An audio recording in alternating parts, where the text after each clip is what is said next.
On June 26, 1998, a local charter pilot flying over the remote outback near the town of Marree found something bizarre. Below his plane, he saw an enormous figure etched into the earth.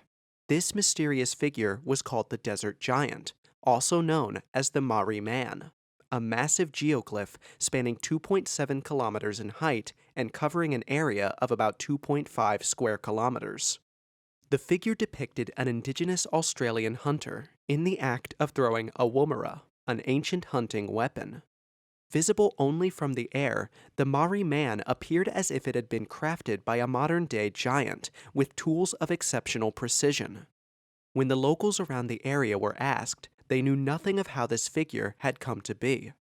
How did such a strange figure, unknown and unseen by local inhabitants, suddenly appear overnight in one of the most remote parts of the world? Also, who created this massive figure, and why? Trek Smith was the charter pilot flying between Marree and Coober Pedy in the remote north of South Australia. As he flew his plane, he spotted an unusual shape on the ground below.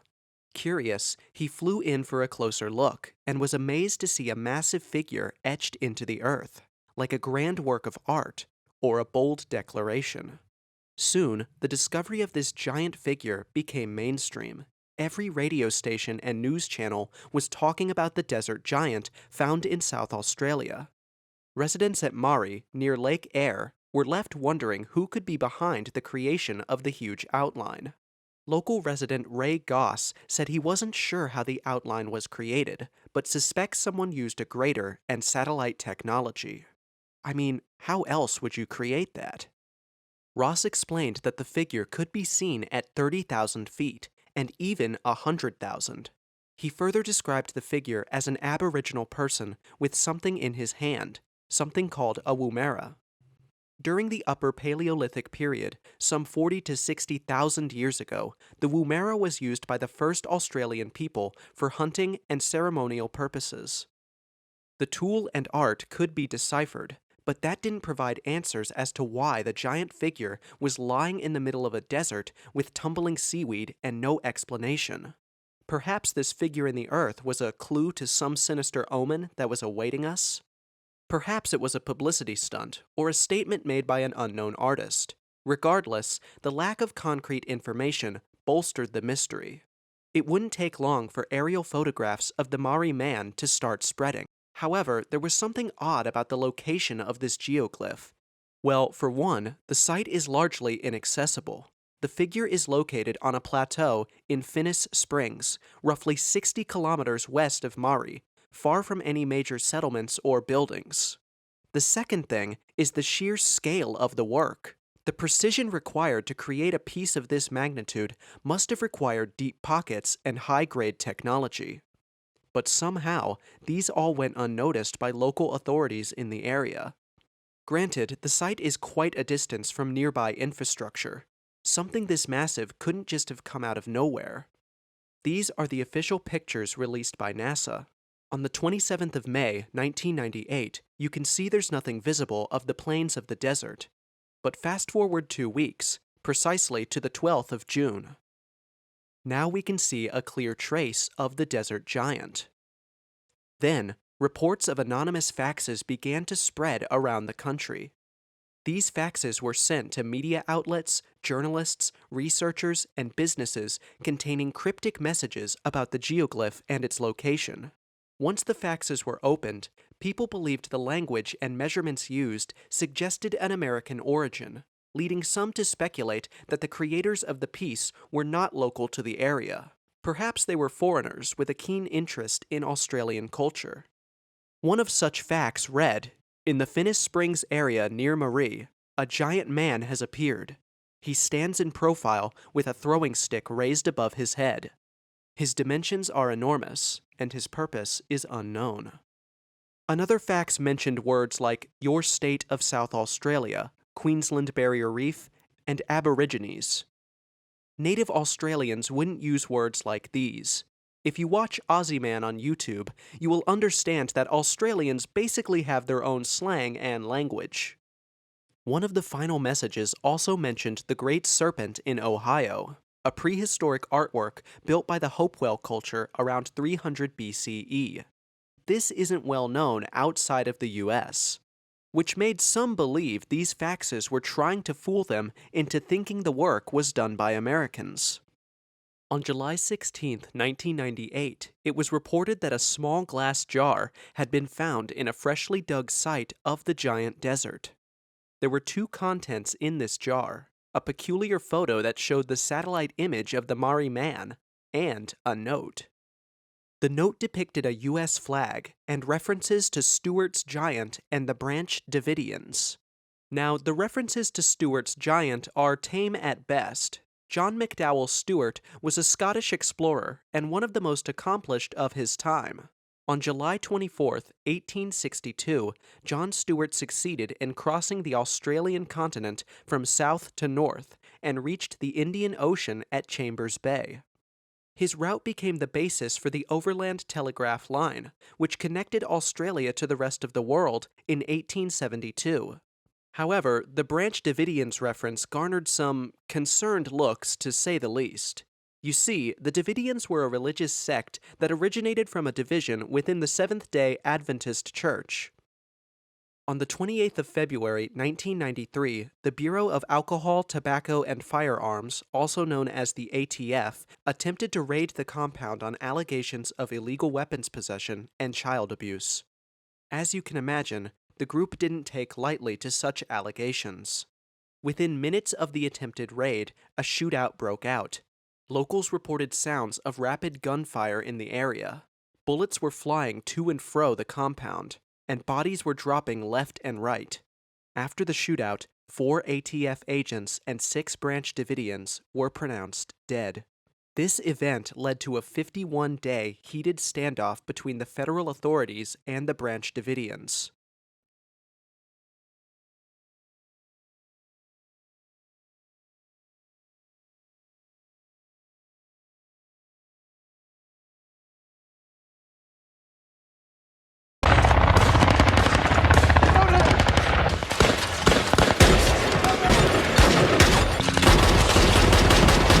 In preparation for Judgment Day, the Branch Davidians isolated themselves from the outside world in their commune near Waco.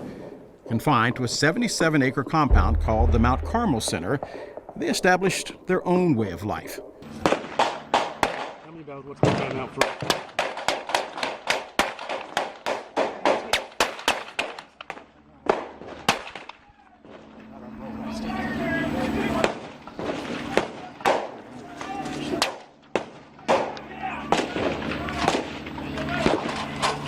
The ATF agents were outgunned and out of bullets. The Davidians had a 50 caliber cannon, machine guns, and more than 1 million rounds of ammunition. Now, wait, they're moving the man now, so tell your people not to fire. The FBI listened as a deputy sheriff pleaded for a ceasefire. Get the word to them. Don't let someone fire on them. All they're doing is removing the wounded people.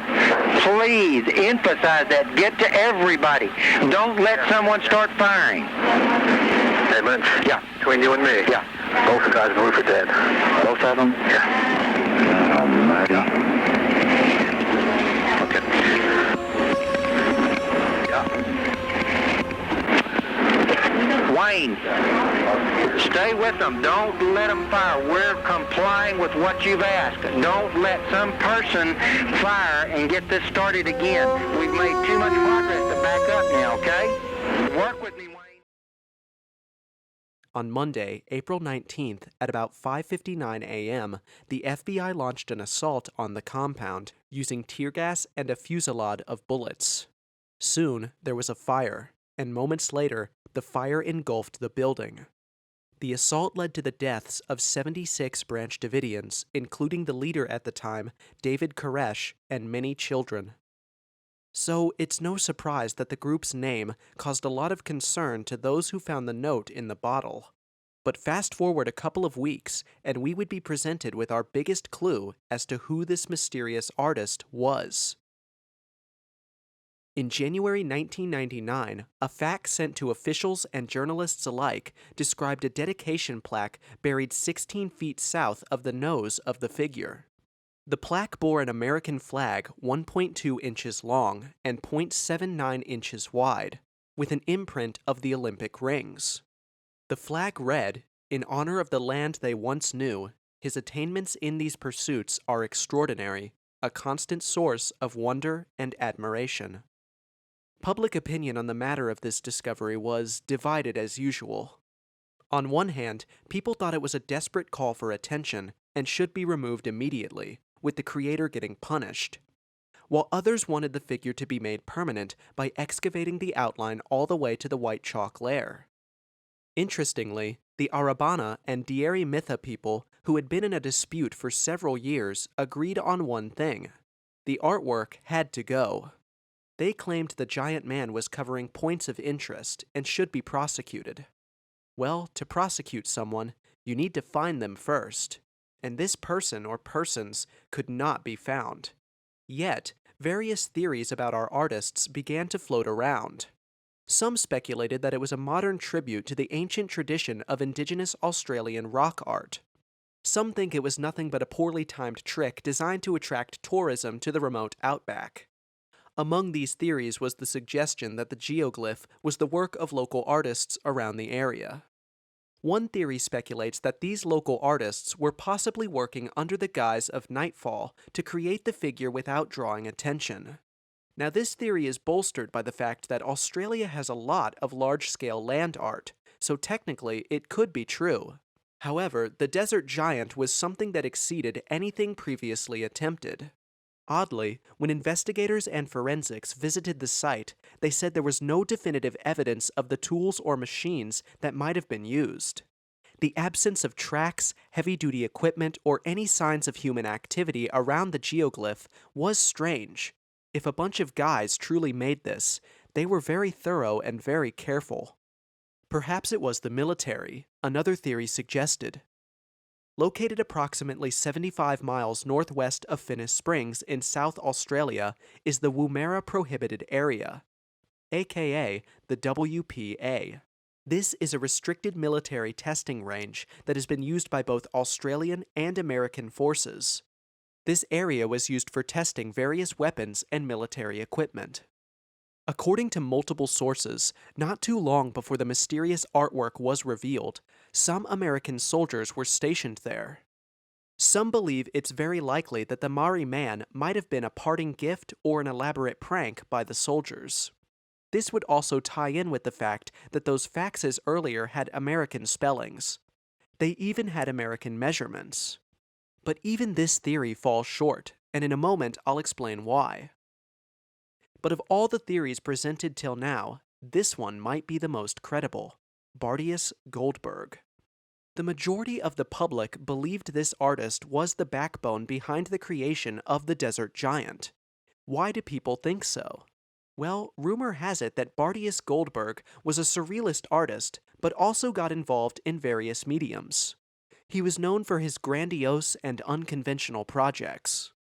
Sometime after the revelation, public chatter spread that the artist had been commissioned by an unknown businessman to create the geoglyph, with reports claiming that Goldberg admitted to being the artist behind the desert giant on his deathbed in 2002.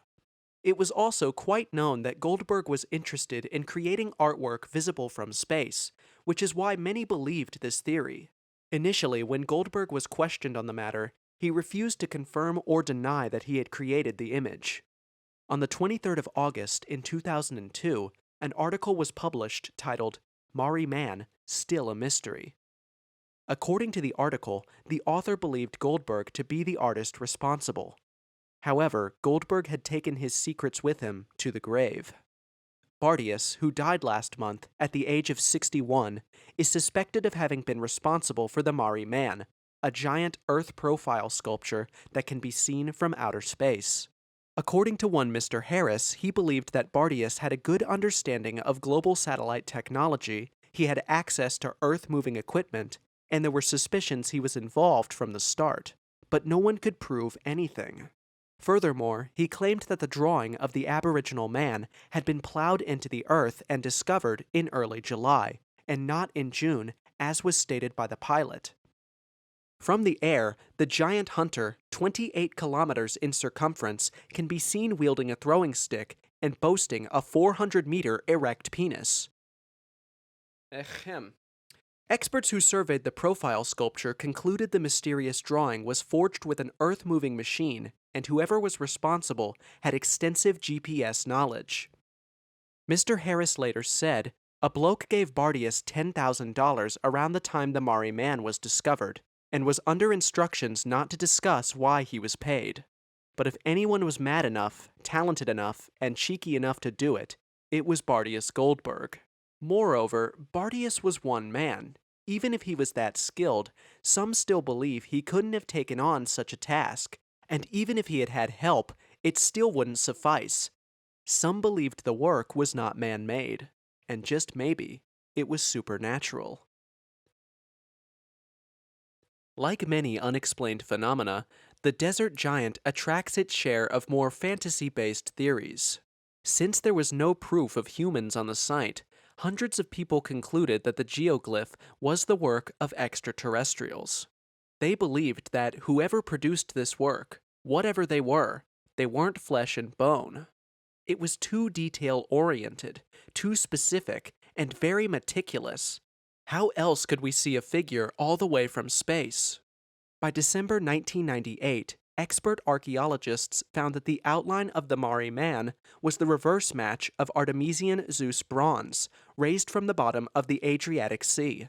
You can even see the similarities in both images. But sadly, this theory also falls short. The ancient Greek statue wasn't related to the Marree Man. Now, we've looked at all the possible theories for this mystery giant in the desert. But let's rewind a little. When presented with many theories, it's probably best to go for the simplest solution, Occam's razor. So let's break down what's happening here. Recently, experts in archaeology and history have offered insights into the creation of the desert giant. By analyzing satellite images, aerial photographs, soil displacement, and the depth of trenches, it has been proven without a doubt that the geoglyph was created in a 16-day window from May 27th to June 12th. Many researchers agreed that the creators had used GPS technology to achieve the precise lines and proportions of the geoglyph. By all indications, the drawing was man-made and had been done using modern navigation tools. 75 miles northwest of Marree, is there a military base? Yes. Could they be responsible? Well, that theory faces some challenges. One, there's the distance from the Woomera base to the geoglyph's location. I find it very hard to believe soldiers or military personnel would just up and travel 75 miles for a prank, or during their spare time. And even if they did, how do soldiers suddenly get the know-how to produce such work? If this site was so inaccessible by most, then the closest people would be local artists in the area. But there's one major flaw with this theory. How would local artists get their hands on such equipment? You'd require some serious funding and real expertise, which I honestly doubt local artists could replicate. If it was going to be an artist, it had to be a seasoned professional, ergo, Bardius Goldberg. Let's take a look at the stock of evidence here. Firstly, the transcripts from Mr. Harris, who claimed Bardius Goldberg could carry out the project and was paid to create the piece. He claimed Goldberg couldn't divulge information because he had signed an NDA. According to Harris himself, they couldn't prove that it was Goldberg for certain. He just believes Bardius Goldberg has the skill based on his reputation from his previous work. Unfortunately and strangely, we can't check his previous work to verify anything, because many critics argue that the desert giant or Marree Man does not fit Goldberg's known artistic style, which often focused on more traditional mediums and themes. According to them, Goldberg's art was based on surrealism, characterized by dreamlike imagery and complex symbolism. Most of his work can be found in galleries, group exhibitions, and art institutions. We could say that Goldberg had the skills to attempt such an art piece, but there were still a million logistical challenges to climb for this one. Then we have the rumors spreading about Goldberg on his deathbed, with many claims of some businessman paying him 10 grand to create the profile sculpture. Well, these rumors also can't be proven. What we do know for certain is that Bardius Goldberg refused to confirm or deny the accusations that he was the one responsible, and since he is dead, we can't accurately confirm it, because dead men tell no tales. Investigating the extraterrestrial theory, it doesn't seem like this was done by something otherworldly. There's been significant proof that man-made tools were used for the job. The lines and shapes all etched into the ground were 100% man-made, so let's go ahead and cross that one out. I have to go with the critics on this one. The absence of evidence doesn't mean the presence of some extraterrestrial force at work, and here's my reason. Over several eons, we've discovered many geoglyphs around the world. Would those also be created by extraterrestrial forces? Well, no. For example, the Nazca Lines, deep in the southern desert of Peru. Were created between 500 BCE and 500 CE by the Nazca culture. Many believe they were created to serve as astronomical calendars or religious symbols. Then there's the Uffington White Horse in England, which also dates back to 1000 BCE, the Atacama Giant in Chile, and the Blythe Intaglios in the US, which were built by Native American tribes around 500 BCE. Basically, these geoglyphs are really old, but they were created by people. If one geoglyph happened to be discovered in 1998, there's a very high chance it wasn't paranormal, but the opposite. There was just a very thorough masking process. In June of 2018, adventurer Dick Smith revealed to the public that he had a team investigating the origins of the desert giant for 2 years. They had nothing to show. That year, he offered a $5,000 reward to anyone willing to provide information that would help his task. No one came forward. Later on, the South Australian government declared that they wouldn't pursue the creators of the desert giant anymore. Whoever these people were, they had covered their tracks well because they didn't want to be discovered, and to this day, they haven't. I have to say, they did better than the CIA's attempt to cover an assassination attempt on President John F. Kennedy. Their plot was uncovered in less than 2 months. Maybe the CIA should hire these guys for their missions.